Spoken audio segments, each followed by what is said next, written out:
Welcome to today's lecture 1302. This is what we're going to talk about today. This is what the PowerPoint in Canvas is named. These are your important words. So, all right, we should be good. Okay. So when we talk about the Cold War, I'm just going to keep it up here. Maybe it'll make me feel comfortable. When we talk about the Cold War, generally it's 1947, or this part of the lecture, the Cold War begins as 1947 to 1960. It's going to last much longer than that, of course. All of this is happening kind of during and in the aftermath of World War II. So during World War II, the U.S. was allied with China, the USSR, Britain, and France. And the USSR was a very important ally in terms of defeating Germany.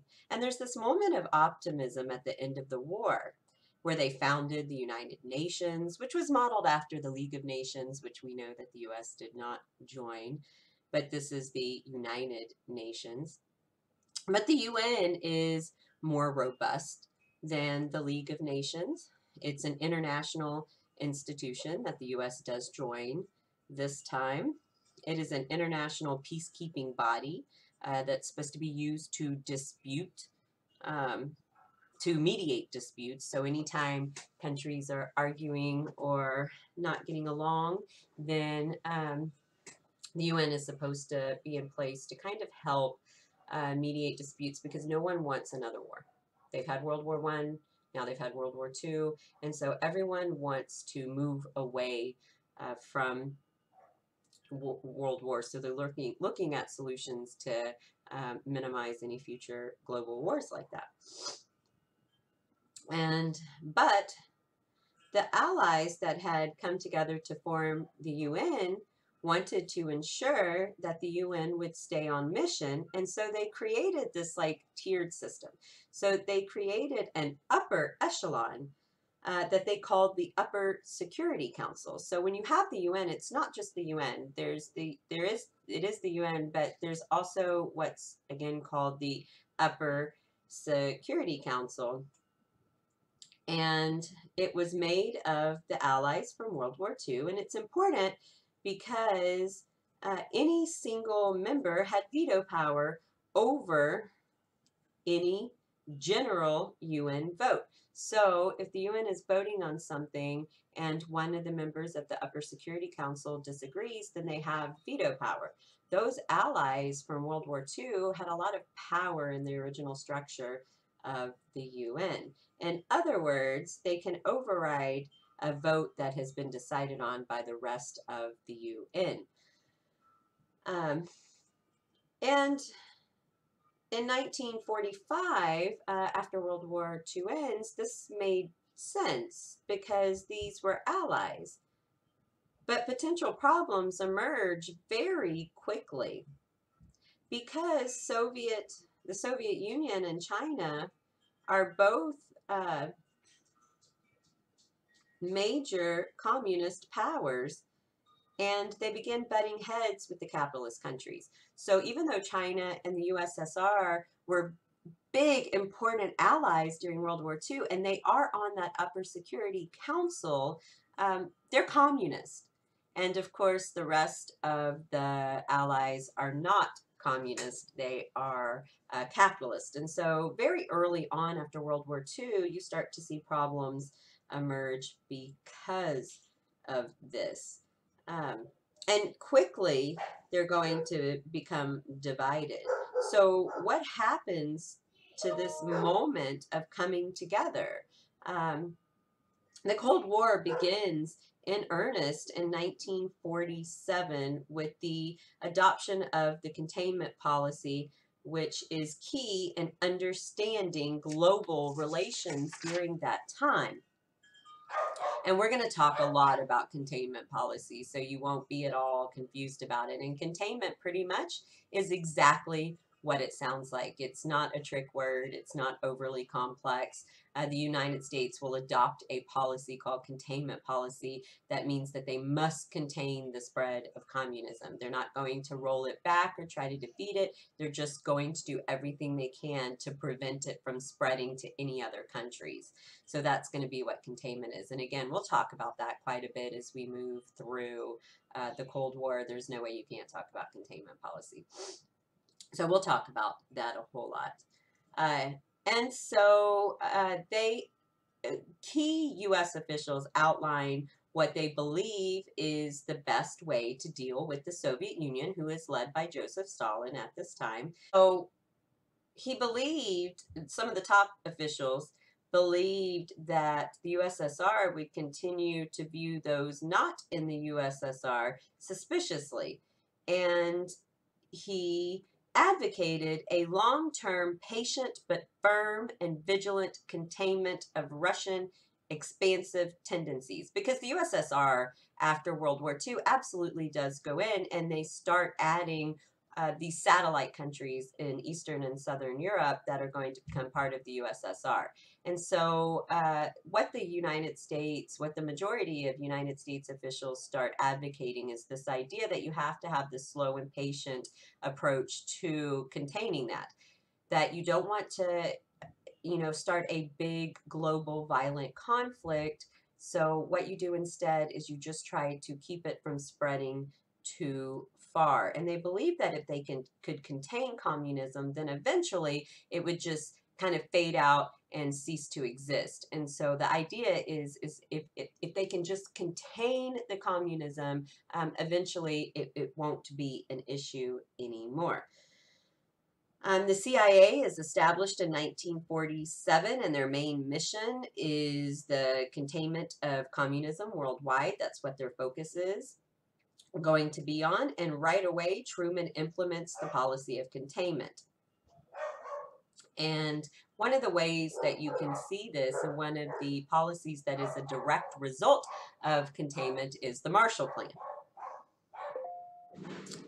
And that is because Europe is in economic ruin after World War II. You have to understand their infrastructure was destroyed. Of course, economic depression was cured in the United States by World War II, but that's because the United States didn't suffer any of their infrastructure didn't suffer at all. Farms were destroyed in Europe. Industries were destroyed. Factories. So much of Europe was devastated by World War II. And so they're in desperate need of rebuilding. They're in desperate need of an economic boost. And so what the Marshall Plan is, this huge economic aid package that's going to go to Western Europe. It's going to be offered to Western Europe to help them rebuild.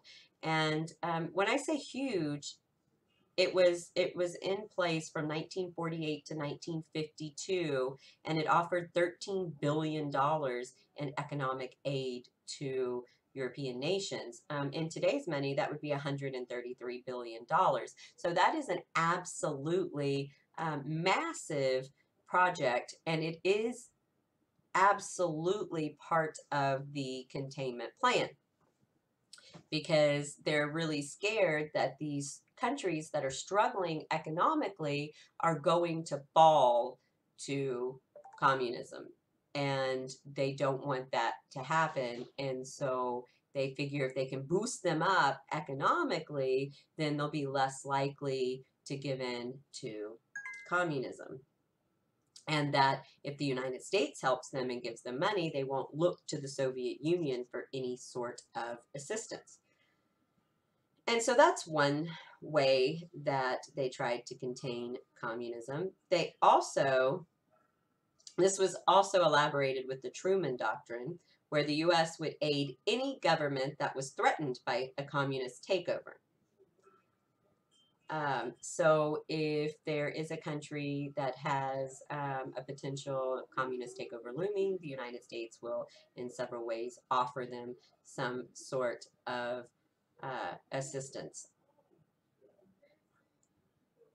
And in truth, in practice, it's not about democracy. That's important. The U.S. isn't aiding countries against communism um, as a way to install democracies across the world, because they don't always do that. The very first instance of this is Truman gave support to a regime that was against communist in Greece. So there was a communist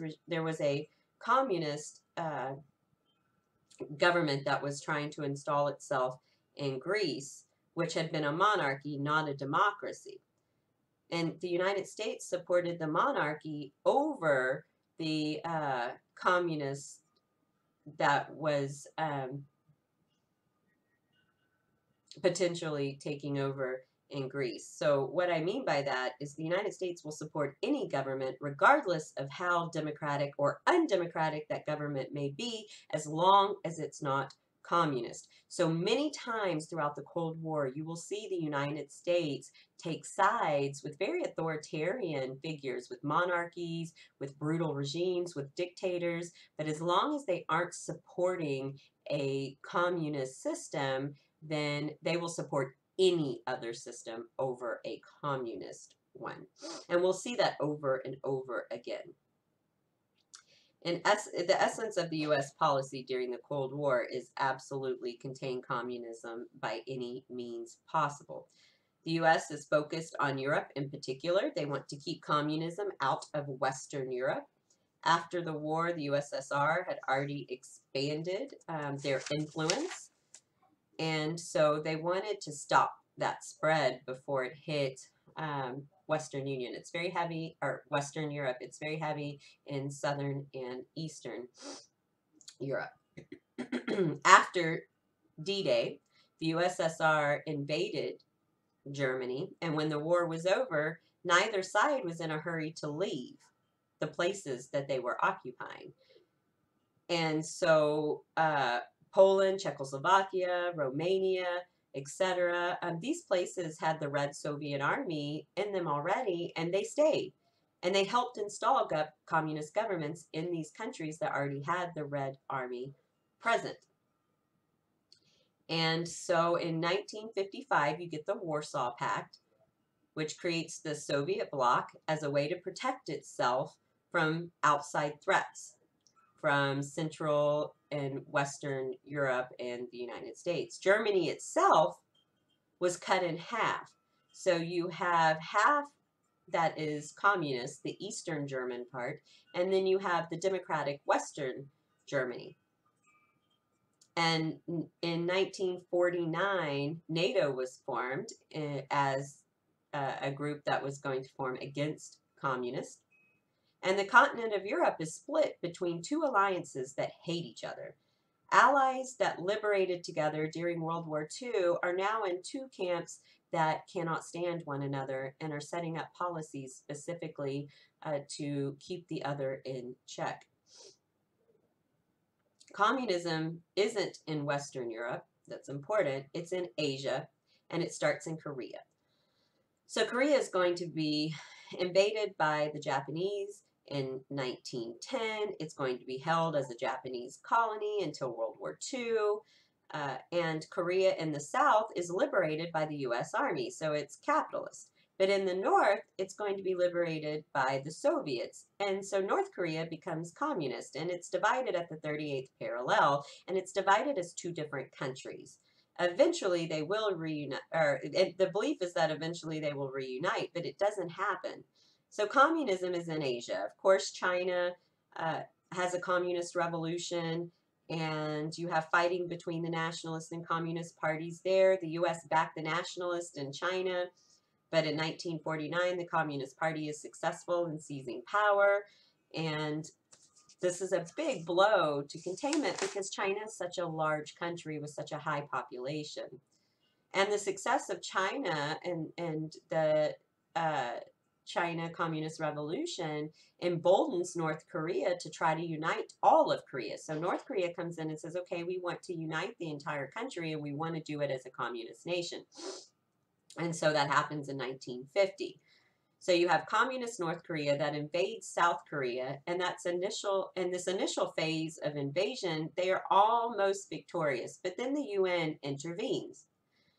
The UN does not recognize communist China, and so they are not part of the Upper Security Council. Remember how I said China was part of the World War II allies and China was part of the Upper Security Council? Well, when China undergoes its communist revolution, the UN doesn't recognize the new communist government, and so China is no longer allowed any sort of veto in any UN votes or proceedings.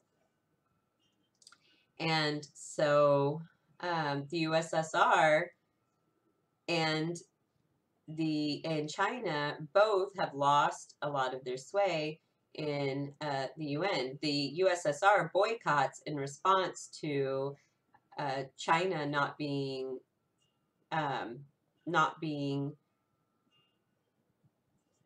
recognized as a valid government, and so they withhold their vote too.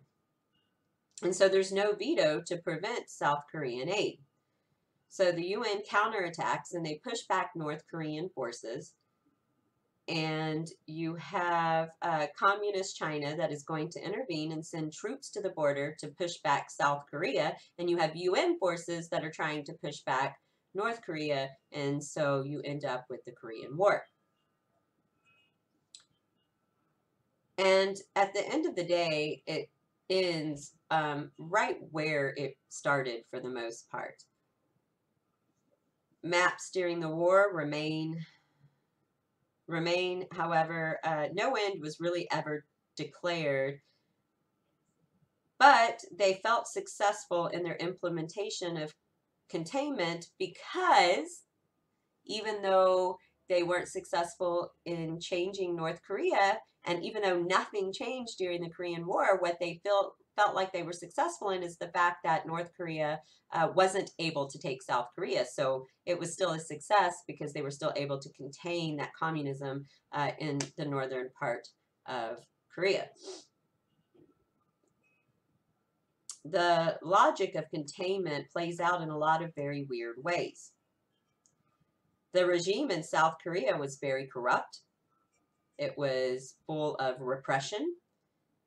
The regime was responsible for thousands of executions in South Korea. And you have Syngman Rhee, who is leading this terrible, brutal regime in South Korea that the United States supported because it wasn't communist. Meanwhile, in North Korea, it is so damaged by the UN that it never recovers and it becomes even more isolated, which of course led to the current family regime. And they are surviving off a bare bones economy. And they hate South Korea, they hate the UN, and they hate the United States. And we are living with the consequences, of course, of that still today. This is the first time the Cold War heats up with a war with allies fighting each other, even though they never directly fight. The U.S. and the USSR and China will have these skirmishes throughout the 20th century, even though they never directly go to war themselves. But even these hot instances are rare. The Cold War is named the Cold War simply because there is not a lot of actual conflict, like physical, violent war conflict between the two. The main players do everything they can to avoid war with one another. They only have proxy wars. There's a lot of proxy wars, Vietnam, the Korean War. Those types of things are going to heat up, but you're not going to actually see war between the USSR and the US in any direct sort of way. Containment is perceived by the CIA as containing anything communist.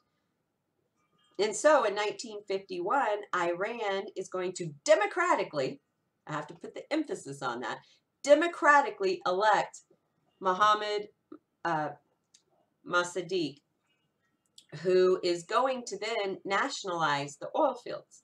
What that means is the government is going to take control of the oil fields. And the reason why that's important is because Britain had gone in there and installed British petroleum because Iran used to be a colony of Britain, but now they're free, and so they want their economy, they want control over their own economy, and one of their biggest aspects of Iran's economy is their oil, but all of the oil industry is being dictated by British Petroleum. And so when this leader is democratically elected, he comes in and he takes control of those oil fields so that they're out of British hands.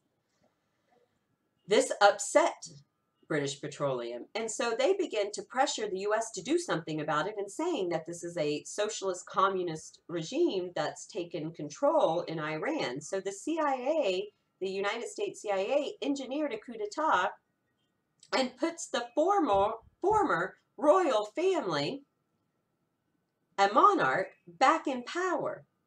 And so they dispose a democratic elected leader, one that the country of Iran wanted. They get rid of it and install a very oppressive monarchy instead, simply because they felt that it was too socialist or communist in nature. And the family, the monarch that they put him back, is the Shah of Iran, and he's a horribly oppressive dictator. But he's an ally to the United States. And so these are negative consequences that we're still dealing with today when we study any sort of Middle Eastern relationships. Similarly, in Cuba, the United States, we already talked in class about the United States and their relationship with Cuba. They had a strong relationship with Cuba. They maintained a lot of power over Cuba for a very long time. In fact, the United States steps in and interferes numerous times in Cuba. And it does it again in 1952 when Bautista is running again for president, and he's going to lose. He's not going to win. And so the United States backs him, Bautista, while he seizes power over the other candidate because he's going to lose, and they don't want him to lose. And so what they decide to do is they're going to back him and give him support so that he can seize power after he loses the election. And they do so. And he's authoritarian. He's a corrupt militant dictator. And so that's going to end with Fidel Castro, backed by the USSR, defeating Bautista in 1959. And in 1961, he will declare Cuba a communist nation. And so really, containment helped bring about more communism in some places. And we'll talk a little bit more about Cuba because we're going to have to talk about the Cuban Missile Crisis and the Bay of Pigs. And so we'll revisit the Cuban aspect of the Cold War. There's a very long list of regimes backed by the U.S. You can look at them, but there's a whole lot. In Spain in 1939, a fascist dictator. There's a fascist dictatorship. And, of course, they had been neutral during World War II. This fascist dictator was a friend of Mussolini. And they allowed him to stay in power until 1975. But suddenly in the Cold War context, a fascist dictator is an ally with the U.S. against communism or a communist system. So in 1939, this fascist dictatorship begins to exist, and they don't do anything about him, even though he's making conditions in Spain very terrible, but they support him because he is anti-communist. And that's terrible. 500,000 people were executed for their political beliefs, and yet they allowed him to stay in power. In South Africa, you have a single party of all white, leaders. You know, this is a time period known as apartheid. It's an apartheid state. And they are a critical U.S. ally during the Cold War. The U.S. gives millions of dollars in support to South Africa and prevents the UN from taking sanctions against South Africa. all because they're allies to the United States, even though that was a extremely racist and brutal regime that was existing in South Africa. You also have Haiti, that is ruled by a brutal dictator that kills thousands, tens of thousands of Haitians will be executed. Vietnam, the same thing. And so the US will over and over again support brutal dictators as opposed to allowing any sort of socialist system to exist. The logic of a containment is be all, end all of everything. Nothing is as bad as communism in the US views. Nothing else matters. Even if a brutal, oppressive regime is in place, it's still better than communism, according to the United States. And the world is still dealing with the repercussions of that today. I can't stress that enough. The US is not even promoting democracy against communism. They're just promoting anything against communism. And in their ideas, for the United States, the ideal scenario would be that these countries would become democratic, but they don't require it. And that's important to understand. It's extremely important. But because even though they want a democracy, if it is more convenient or plausible to support a dictatorship, they will do that. Containment overrides everything else because they truly believe at the end of the day, if they can contain it long enough, it will collapse and everything will right itself. The reason it remains cold during the war is because of something known as MAD, or mutually assured destruction. Look, it's a keyword. It's right here. Mutually assured destruction. And so what that means is the USSR and US all had lots of nuclear weapons, and both sides knew if one attacked the other would retaliate, and it would end in this nuclear apocalypse, and that terrified both countries. MAD quickly was established because the USSR keeps catching up with the US. In 1949, the first nuclear bomb, and they announced it to the world. In 1952, they have the hydrogen bomb. In 1953, the USSR follows. And this sets the stage for MAD, this idea of mutually assured destruction, because both know each other have the same capabilities. And so there's a nuclear arms race. You have to have, this have to have, and let the other side know they have them. So both sides are like, we have to have the most intense nuclear program ever. We have to make all of these advancements. And as soon as we've tested it and know it works, we have to make sure that they know that it works. It's not enough that we know it works. We have to make sure each side knows. That way we're keeping each other in check. There are thousands of nuclear weapons. And in reality, the US is outpacing the USSR by large numbers, even though they both had the same capabilities. And although the US tends to overcompensate, the CIA was not very good at collecting intel. They were never very good at this. And so the CIA that was established during the 1950s and 1960s, they kept saying that the USSR had these thousands of nuclear weapons and is outpacing U.S. production, but we now know that they were not, that the U.S. was reacting to myths that were in no way true or accurate.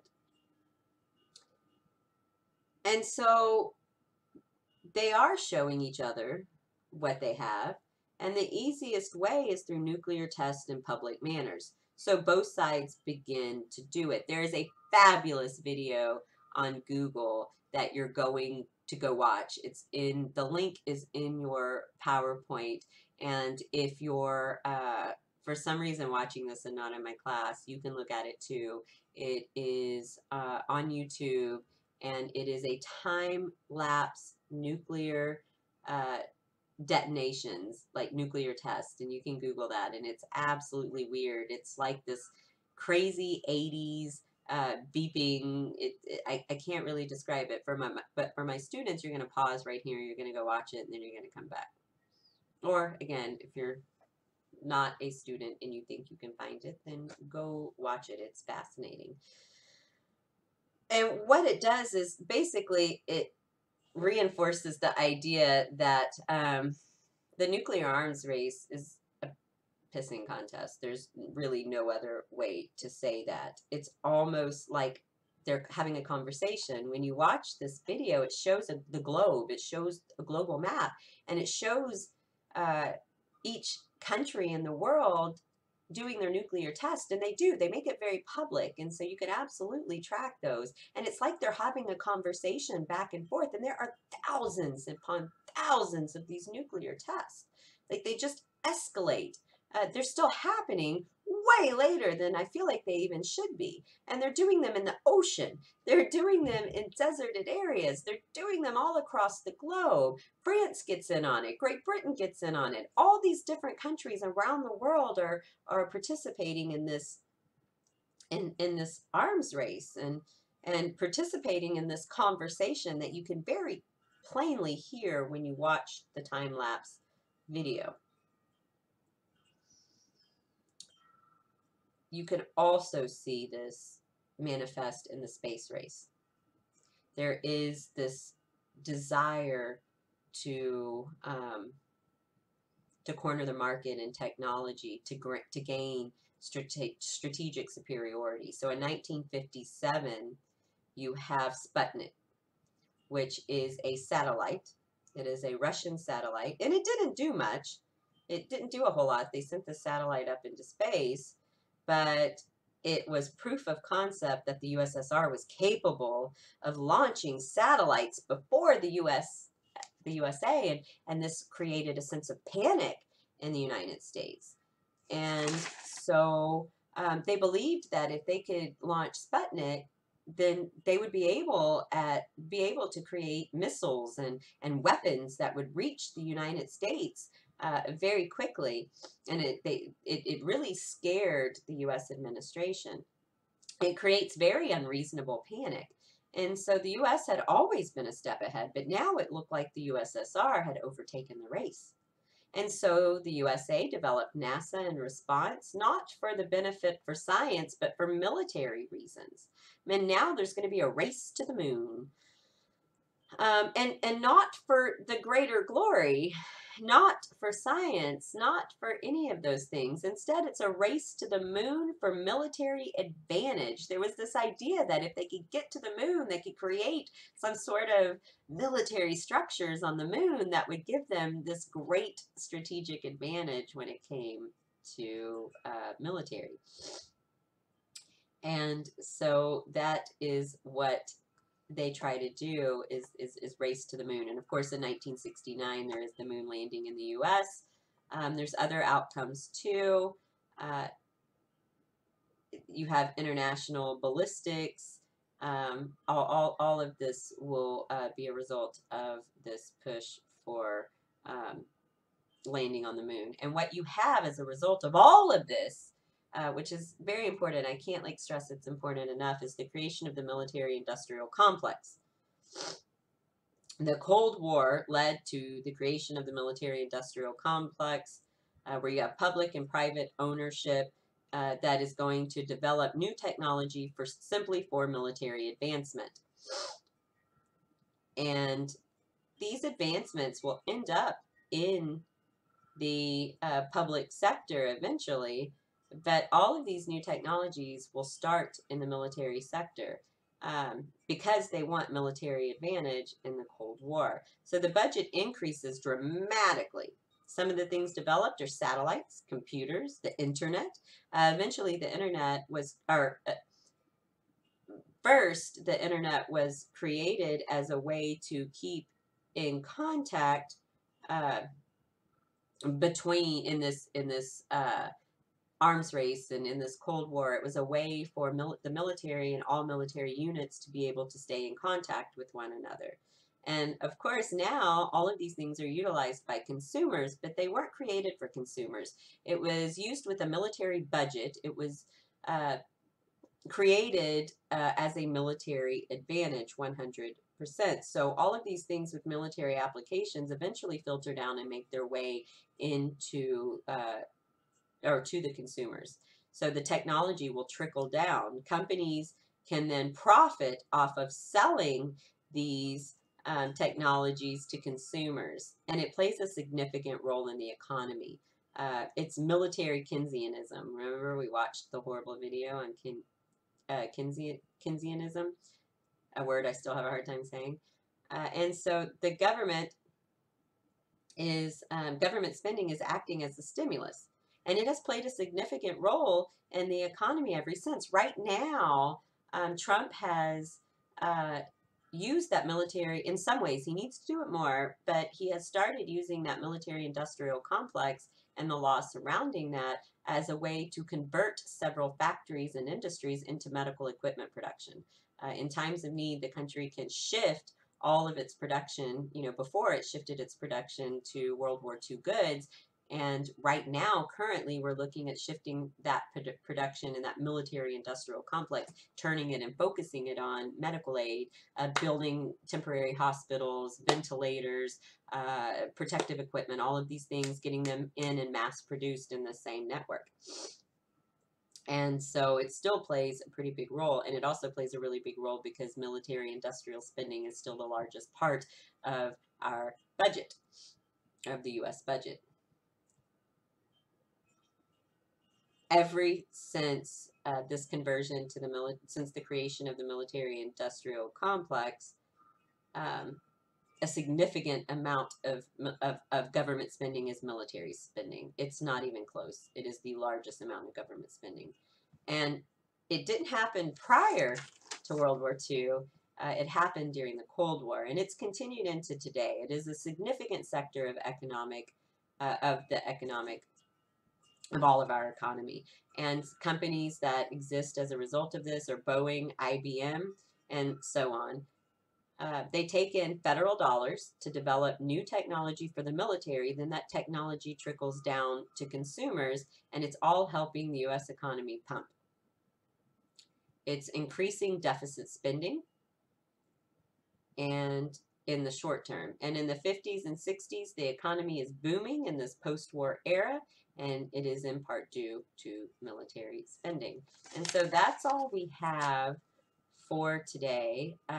We're going to talk about the second Red Scare and Joseph McCarthy next time after the test. So I will be posting your next lecture around Friday. I don't want you to get any farther ahead until after you do the test on Thursday. So if you haven't watched this before Thursday, then that's going to be irrelevant to you. But hopefully you have. I'm going to post it today. Today is Monday. Your test is Thursday. We will talk again about McCarthyism and the second Red Scare on Thursday. Be safe, social distance, but try to enjoy your life as much as you can. And hopefully all of this is going to stop and we can get back to normal soon. You guys take care.